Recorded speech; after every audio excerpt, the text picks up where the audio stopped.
Jangan pegang anak saya. Suara itu meledak begitu keras sampai Rasha merasa telinganya berdenging. Tangannya masih gemetar, bukan karena takut dimarahi, tapi karena barusan ia menahan tubuh kecil yang hampir terseret roda. Anak itu masih terisak. Napasnya tersengal, bola karet biru menggelinding pelan ke pinggir aspal. Di sisi lain, pintu mobil hitam mengilap itu terlihat ada garis lecet tipis, kecil, tapi cukup untuk membuat wajah pria berjas itu berubah seperti bara. Rasha menelan ludah, menahan diri untuk tidak jatuh terduduk. Paket yang tadi ia bawa sudah tergeletak, sudut kardusnya penyok, pita perekatnya mulai lepas. Ia ingin bilang, "Pak, anak Bapak." Tapi kalimatnya patah ketika pria itu menunjuk lecet di mobilnya seperti menunjuk dosa. "Kamu pikir hidup kamu cukup buat ganti ini?" katanya dingin, lalu menoleh ke satpam yang baru berlari mendekat. "Catat identitasnya. Saya mau dia tanggung jawab. Sekarang." Halo sobat, semoga kalian semua sehat, rezekinya lancar, dan yang lagi berjuang semoga selalu dikuatkan ya. Sebelum kita lanjut, aku mau bilang terima kasih buat kalian yang sudah setia dengerin cerita-cerita di sini. Kalau kalian suka kisah yang bikin hati hangat tapi juga nyesek kayak gini, jangan lupa subscribe dan nyalain notifikasi biar nggak ketinggalan cerita berikutnya. Oh iya, kalian lagi dengerin cerita ini dari kota mana? Tulis di kolom komentar ya. Aku pengen tahu kalian lagi di mana sambil ikut hanyut di kisah Rasha ini. Namanya Rasha, usia 27, kurir motor yang hidupnya seperti selalu dikejar waktu. Pagi itu ia bangun sebelum azan, bukan karena rajin, tapi karena takut terlambat dan orderan hilang. Kontrakan kecilnya sempit, lantainya dingin, dan aroma minyak kayu putih selalu menempel di udara karena ibunya sering mengoleskannya untuk menahan nyeri. Di sudut kamar, ada map plastik berisi kertas-kertas rumah sakit yang Rasha simpan rapat-rapat. Seolah kalau kertas itu tidak dilihat, tagihannya akan ikut menghilang. Tapi kenyataan tidak pernah sebaik itu. Tanggal operasi sudah ditulis tebal dengan pulpen merah, dan tiap kali Rasha meliriknya, dadanya seperti ditindih batu. Motor Rasha tua, catnya kusam, suaranya agak serak kalau dipaksa ngebut. Tapi motor itu juga satu-satunya alasan ia masih bisa bertahan. Hari itu targetnya tinggi. Ia harus mengantar paket ke perumahan elit. Alamatnya panjang, gerbangnya besar, satpamnya banyak. Rasha sudah hafal rasanya dianggap mencurigakan hanya karena seragam kurir dan motor butut. Ia menahan senyum, menahan capek, menahan semuanya. Yang penting pulang bawa uang, bukan masalah. Di gerbang perumahan itu, Rasha sempat melambat. Ada papan peringatan, pelan-pelan, banyak anak. Ia mengikuti aturan, bahkan menepi sedikit karena ada mobil mewah yang keluar pelan dari dalam. Rasha menunggu dengan sabar. Saat itulah semuanya terjadi cepat, seperti sesuatu yang sudah menunggu di tikungan nasib. Sebuah bola biru meluncur dari dalam ke arah jalan. Rasha melihatnya duluan, tapi bola itu bukan yang membuatnya kaget. Yang membuat tubuhnya seketika dingin adalah anak kecil yang berlari mengejar bola itu, tanpa menoleh kiri kanan, tanpa tahu ada mobil yang baru saja mulai bergerak.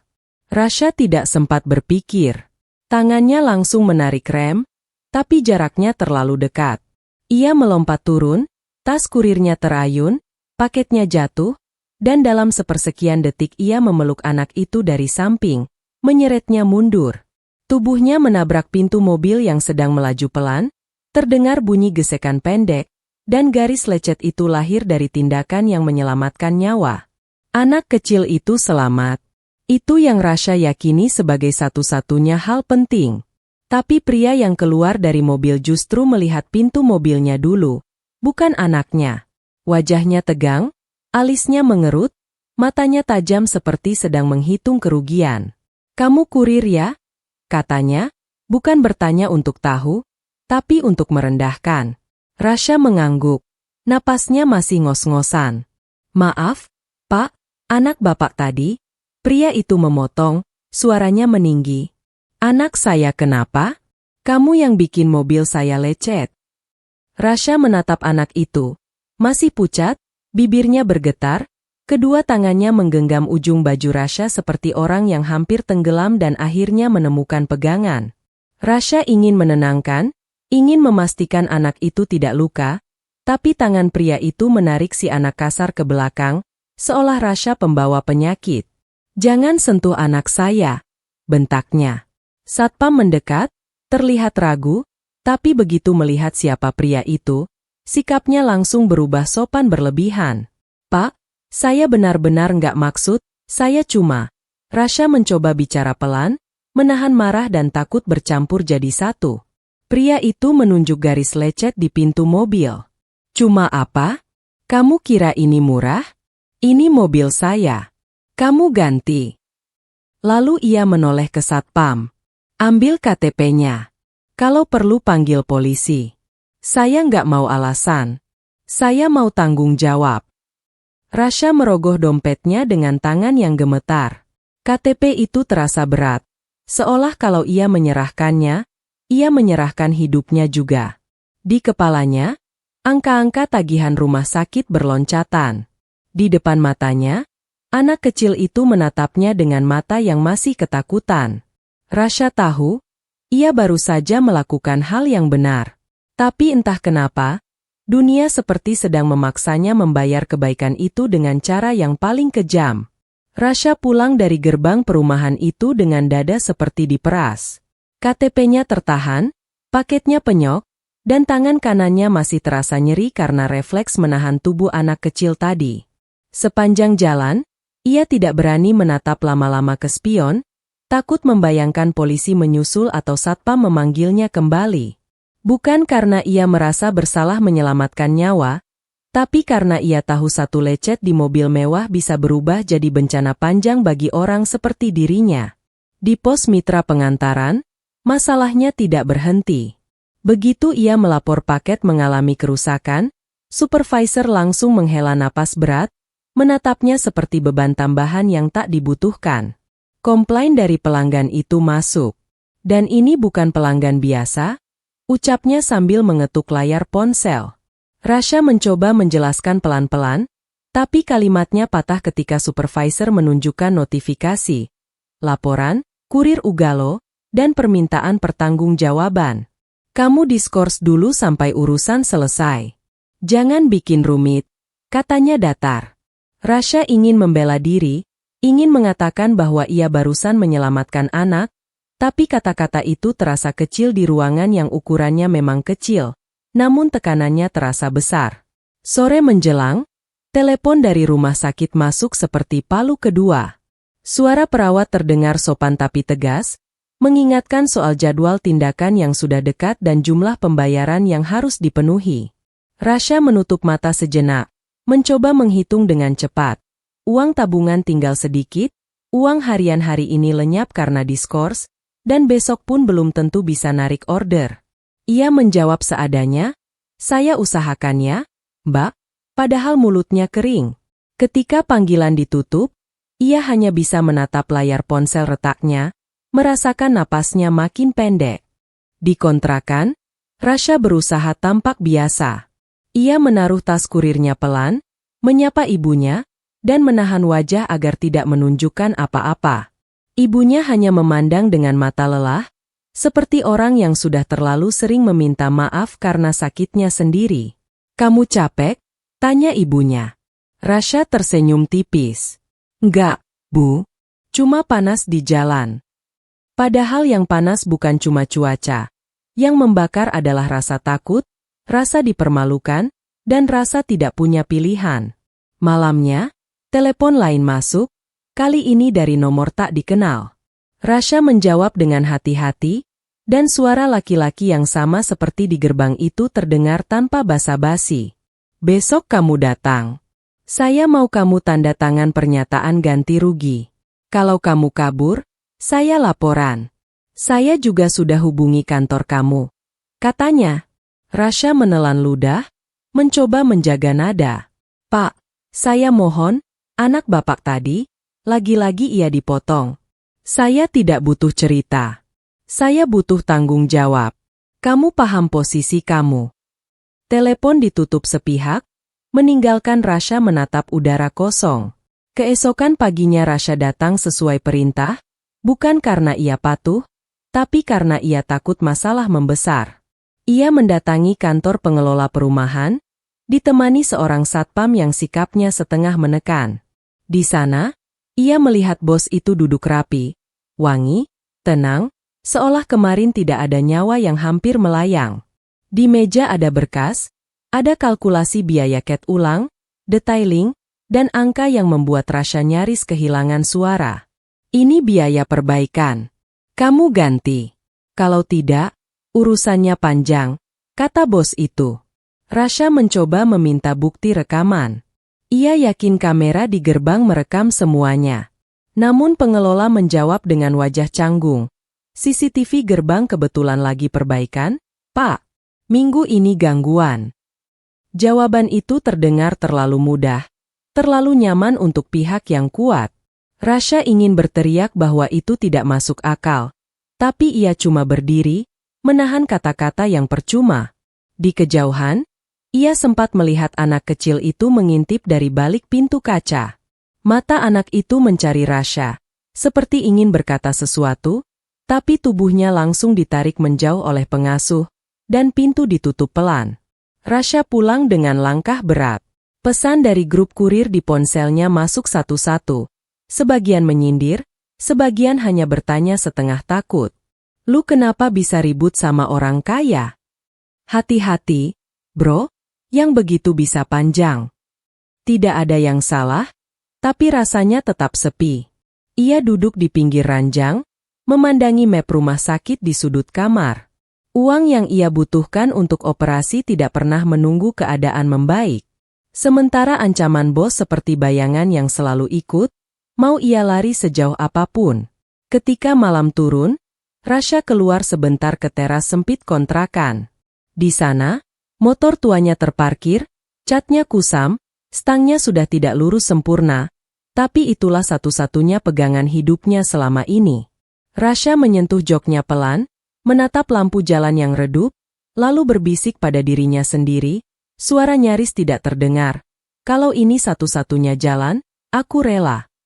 Rasha tidak tidur nyenyak malam itu.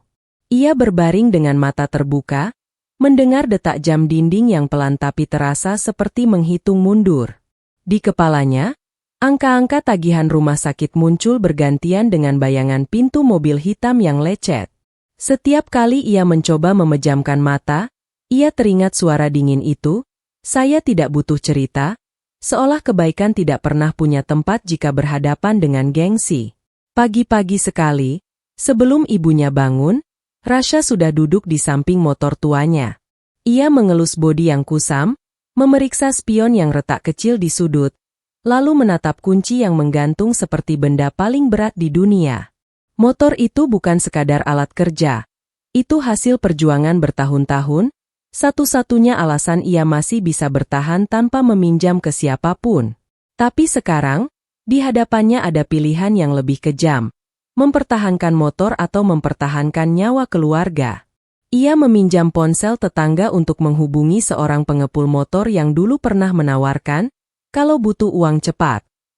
Suara di seberang langsung sigap, terlalu sigap, seperti orang yang tahu Rasha sedang terdesak. Mereka janjian di sebuah bengkel kecil dekat pasar. Rasha berangkat dengan motor itu pelan-pelan, seperti mengantar seseorang ke tempat terakhir.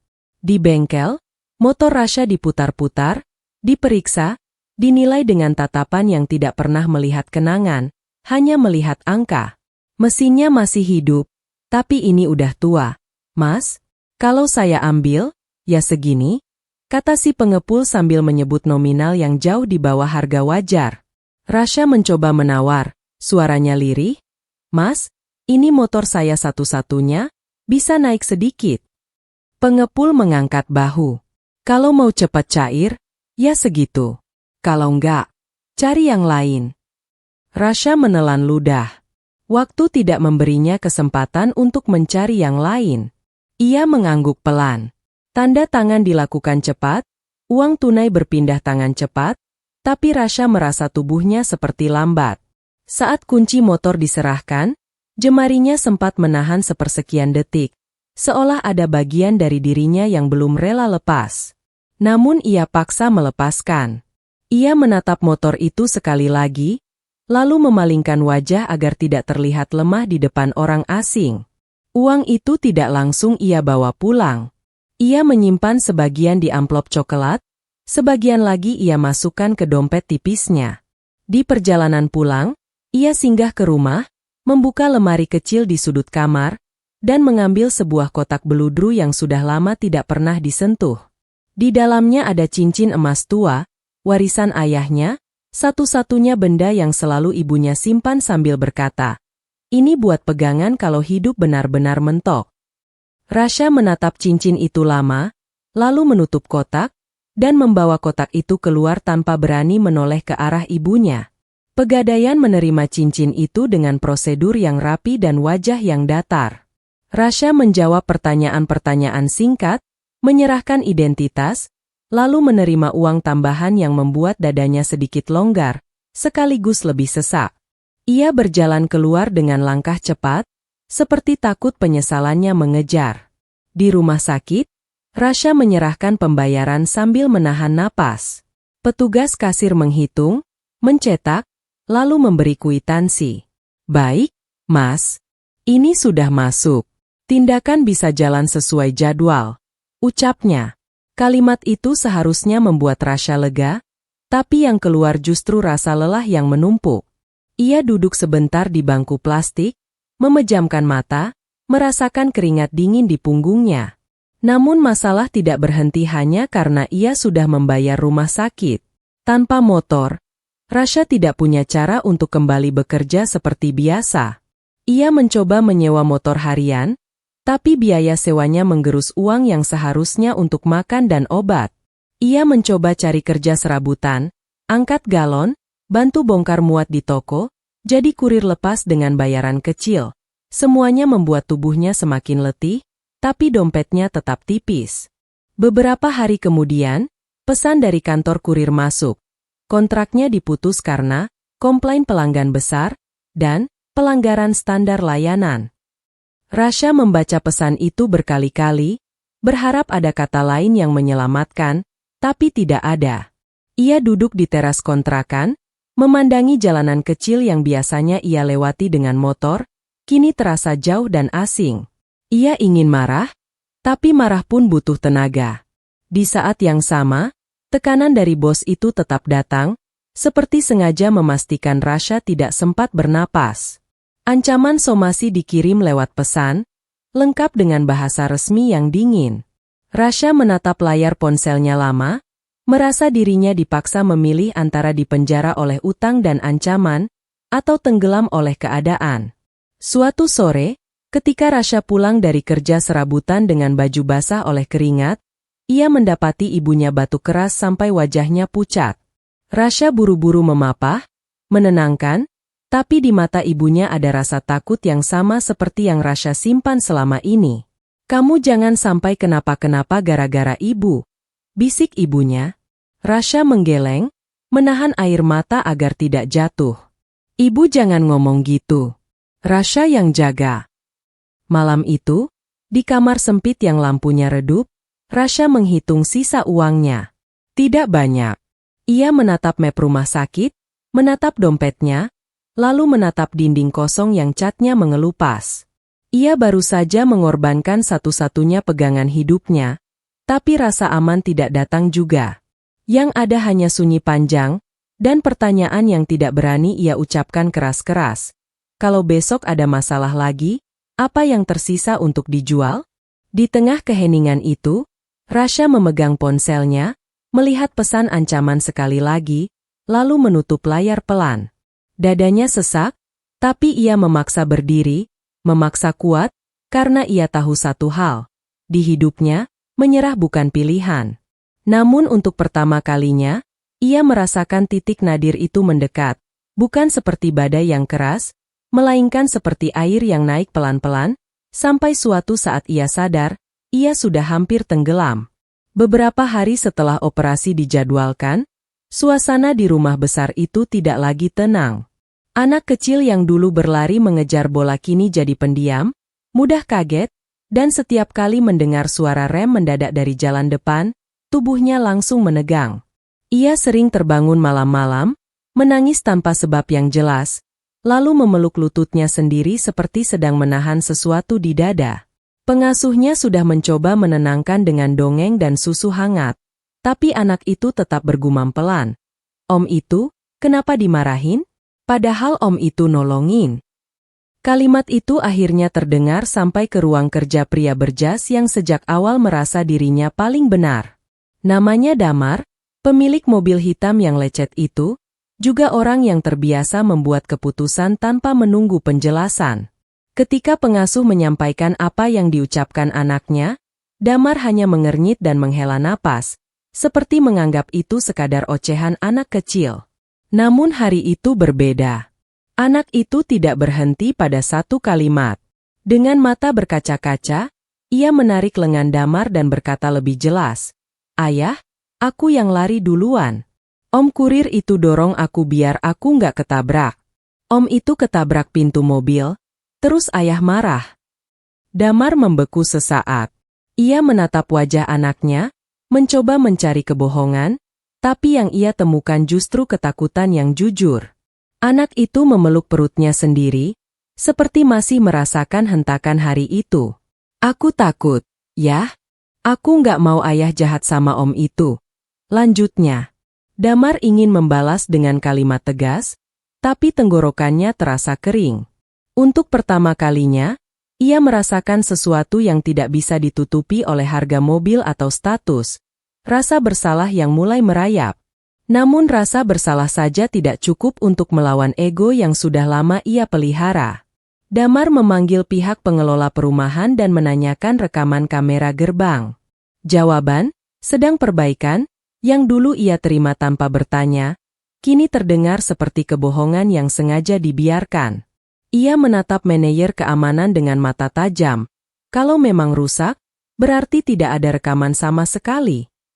Orang itu tampak gelisah, lalu beralasan panjang. Damar tidak membentak, tetapi suaranya turun rendah, lebih menakutkan daripada marah. "Saya cuma mau kebenaran." Malam itu, sebuah pintu kebenaran terbuka dari arah yang tidak ia duga. Seorang satpam senior mendatanginya diam-diam, wajahnya ragu, seolah takut ikut terseret. Ia membawa kabar bahwa memang tidak ada CCTV gerbang yang aktif. Tetapi ada kamera dari rumah di sudut jalan dan ada satu mobil tamu yang kebetulan memakai dashcam. Satpam itu menelan ludah sebelum bicara. "Pak, saya lihat sedikit videonya. Anak bapak beneran lari. Kurir itu nolong." Damar tidak langsung menjawab. Ia hanya meminta video itu. Ketika layar ponsel memperlihatkan kejadian beberapa detik yang mengubah nasib seseorang, Damar menatap tanpa berkedip. Di video itu terlihat jelas bola biru menggelinding, lalu anaknya berlari, lalu Rasha melompat, memeluk, menarik mundur, dan pintu mobilnya terserempet karena tubuh Rasha yang membentur. Tidak ada adegan, kurir ugal-ugalan. Yang ada hanya seseorang yang memilih menyelamatkan nyawa meski harus menanggung akibat. Wajah Damar memucat. Napasnya tertahan, dan untuk beberapa saat ia tidak bisa mengeluarkan kata apapun. Ia memutar ulang, sekali, dua kali, seperti berharap ada bagian yang membenarkan kemarahannya.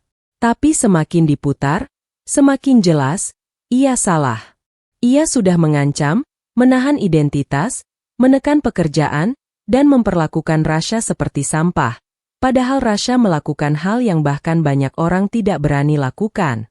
Keesokan harinya, Damar mencoba mencari informasi tentang Rasha melalui perusahaan kurir. Ia diberi kabar singkat yang membuat dadanya seperti dijatuhkan dari tangga. Rasha sudah diputus kontrak, dan beberapa hari terakhir tidak aktif karena masalah besar. Damar mengerutkan kening, merasa ada sesuatu yang belum ia ketahui. Ia meminta asistennya mencari alamat Rasha dari berkas pernyataan yang dulu ia paksa tanda tangani. Saat Damar sampai di kawasan kontrakan, ia tidak menemukan kurir ugal-ugalan seperti yang selama ini ia bayangkan. Ia menemukan gang sempit, pintu-pintu kayu yang catnya mengelupas, dan bau obat yang tipis dari dalam rumah. Di depan sebuah warung kecil, ia mendengar percakapan yang membuat langkahnya berhenti.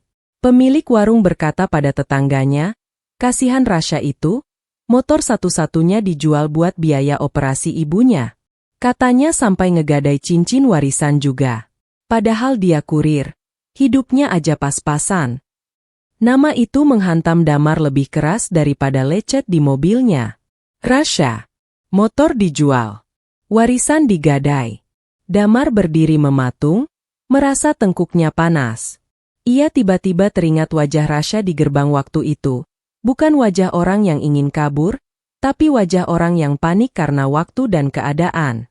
Dan di saat itu juga, Damar sadar, penyesalan tidak lagi bisa ditunda.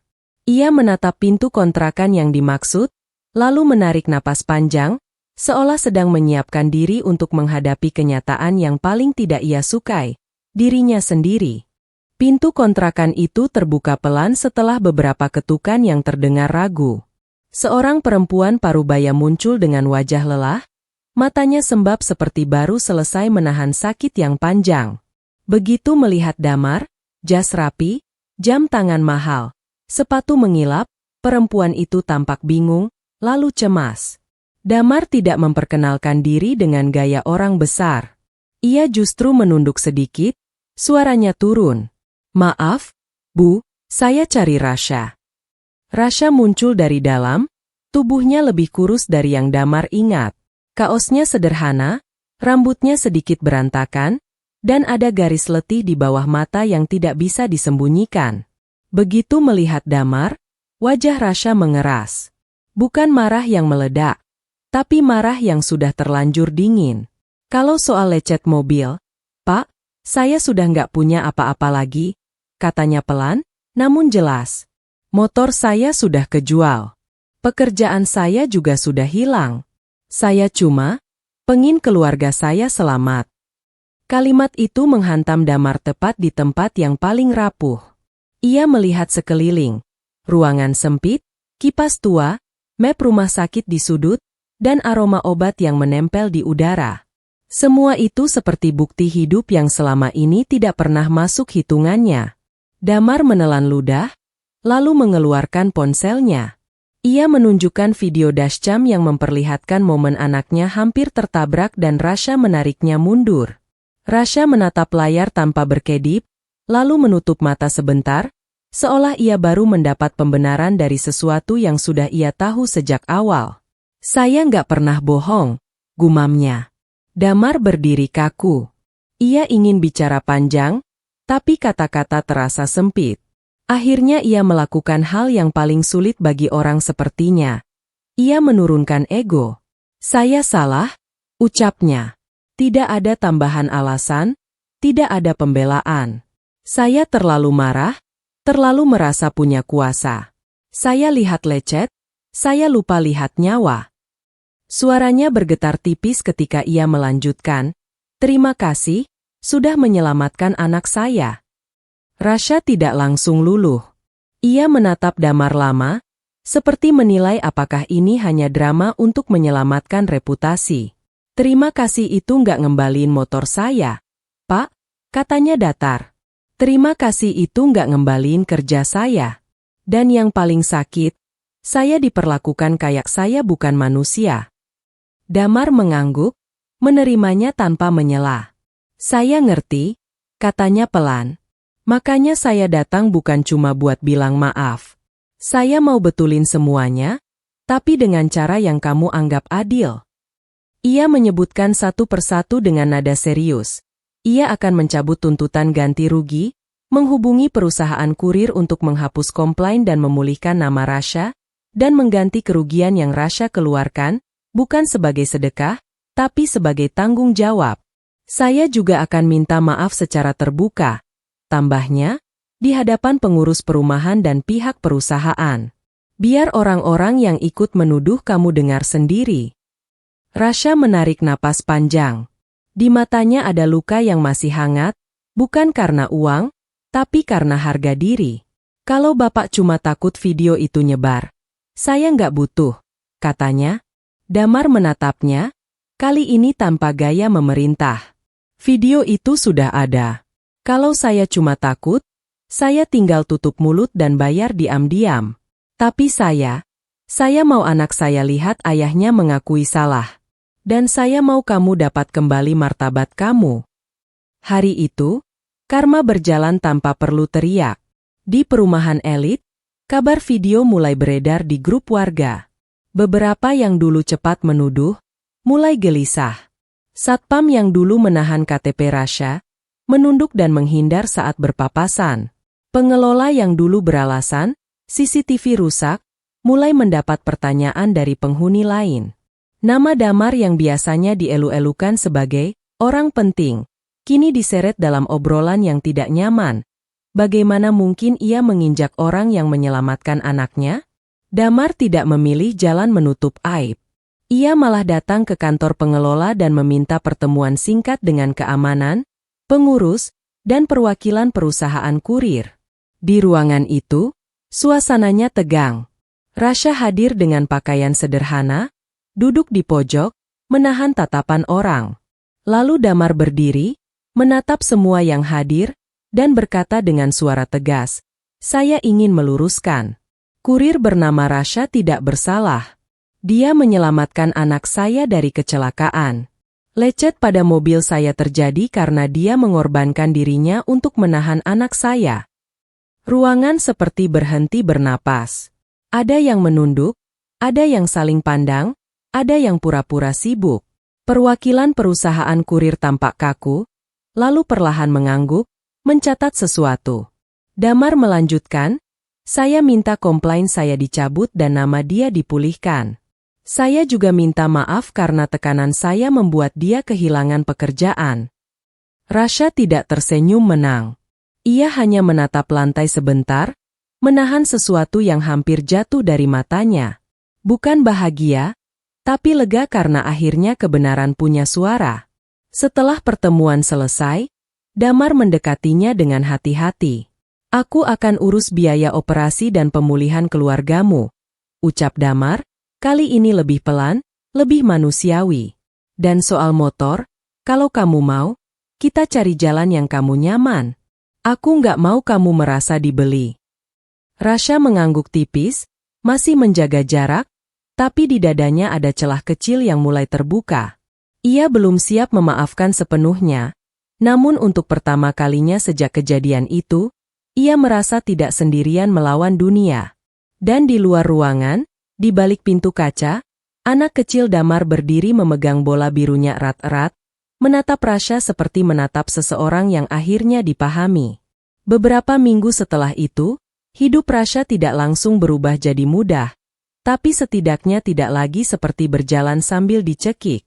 Operasi yang sebelumnya terasa seperti mimpi buruk yang menunggu di ujung kalender akhirnya berjalan sesuai jadwal, tanpa Rasha harus berkeliling mencari pinjaman atau menjual sisa barang di rumah. Di ruang tunggu rumah sakit, Rasha duduk memandangi lantai yang mengilap, tangannya saling menggenggam erat. Ia masih lelah, masih takut, tapi kali ini ada satu perasaan yang lama tidak ia kenal, lega. Ketika dokter keluar dan mengatakan tindakan berjalan baik, Rasha menutup wajahnya sebentar. Bukan tangis yang meledak, hanya napas panjang yang akhirnya bisa keluar. Ibunya perlahan pulih. Tidak instan, tetapi ada perkembangan yang terasa setiap hari. Nafasnya lebih ringan, wajahnya tidak sepucat dulu, dan untuk pertama kalinya ia bisa duduk lebih lama tanpa menahan nyeri. Di sela obat dan kontrol, ibunya pernah menatap Rasha lama-lama, lalu berbisik, "Kamu capek ya?" Rasha hanya tersenyum kecil. "Capek itu nanti, Bu. Yang penting ibu sehat." Namun kali itu ibunya menggenggam tangan Rasha dan berkata pelan, "Terima kasih, bukan cuma karena kamu kerja keras, tapi karena kamu tetap jadi orang baik, meski orang lain sempat jahat." Soal pekerjaan, perusahaan kurir akhirnya menghubungi Rasha. Mereka menyampaikan permintaan maaf secara resmi, membatalkan catatan buruk, bahkan menawarkan kontrak kembali.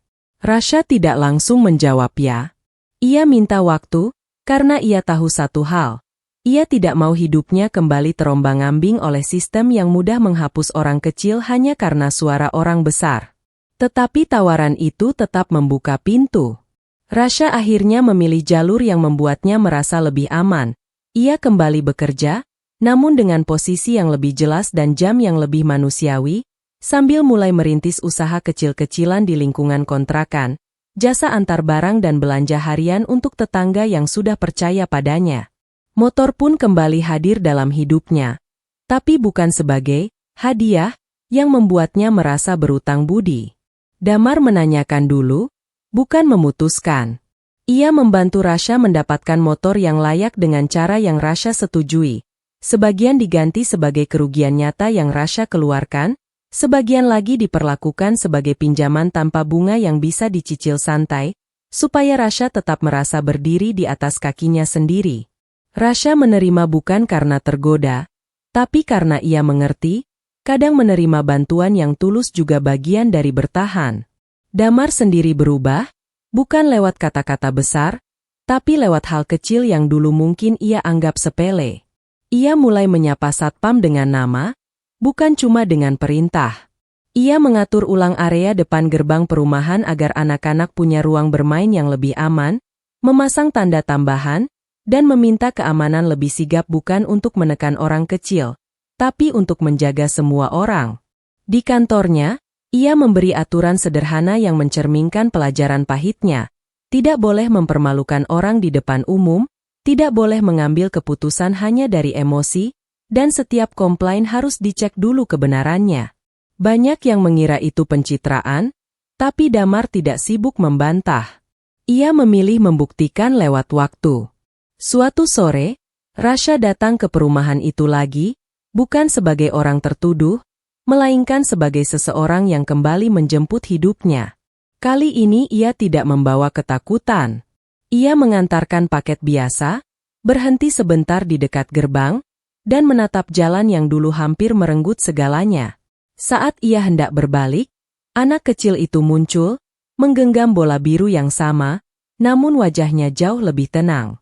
Ia berdiri beberapa langkah dari Rasha, lalu berkata pelan, "Om, terima kasih."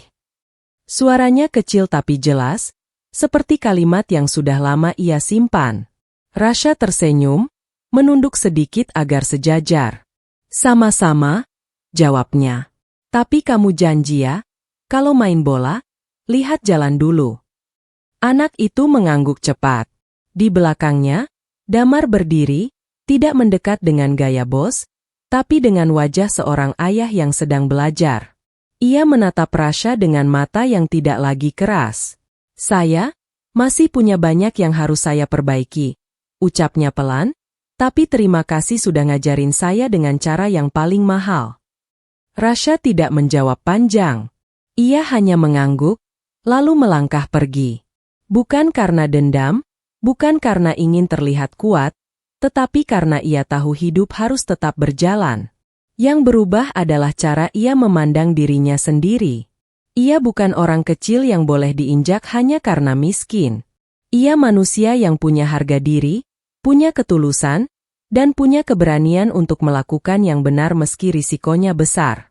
Dan disitulah pesan hidupnya terasa paling jelas. Kebaikan tidak selalu langsung dibalas kebaikan. Kadang kebaikan justru dibalas dengan salah paham, tuduhan, bahkan penghinaan.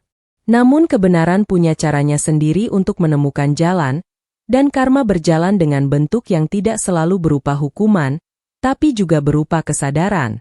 Karena penyesalan terbesar bukan saat mobil lecet, bukan saat uang hilang, melainkan saat seseorang sadar, ia hampir kehilangan manusia baik, hanya karena ia terlalu sibuk menjaga gengsi.